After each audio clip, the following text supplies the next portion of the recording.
With 2013 set to be releasing some very anticipated films, let's prepare for Star Trek Into Darkness with the review for J.J. Abrams' 2009 Star Trek.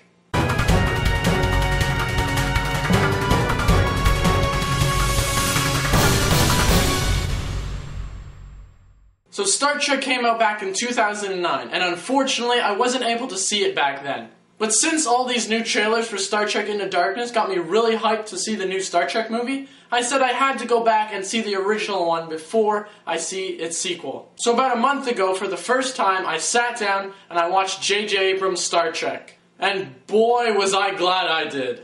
If you have not seen Star Trek, please go out and see it. Even if you're not a big fan of Star Trek or even sci-fi, trust me, there is something in this movie that you will adore. The characters and cast of Star Trek are just fantastic. Going into this film, I wasn't a very big fan of all these characters, but after watching this film, I became a huge fan and fell in love with a lot of these characters. Personally, I think the entire cast did a great job in this film. But in this review, I'm just going to highlight 3 people who I think knocked it out of the park. One is Chris Pine as Captain Kirk. Now, Chris Pine as Captain Kirk was awesome. He's the guy that every man wants to be.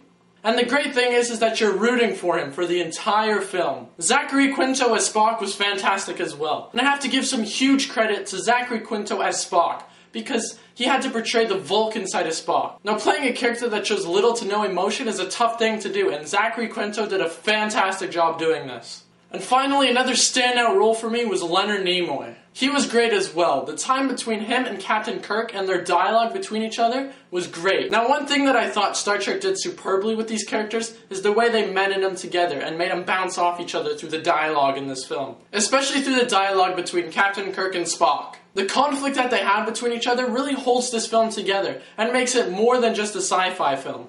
Because for me personally, seeing all this cool CGI and all this action is great to watch, but the thing that really carries a movie is the characters and the way the characters interact with other characters. And Star Trek did this perfectly.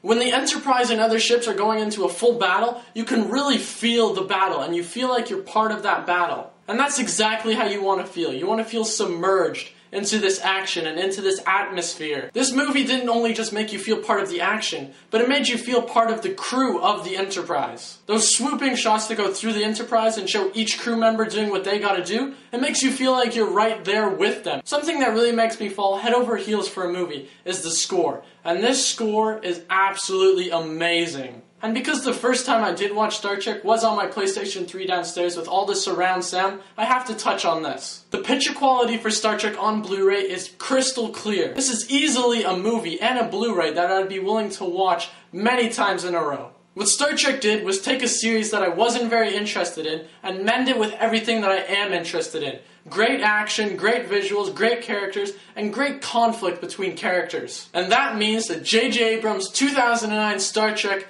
is most definitely fantastic. So that's my review for Star Trek. Comment below and tell me how you feel about Star Trek and whether you're as pumped for the sequel as I am.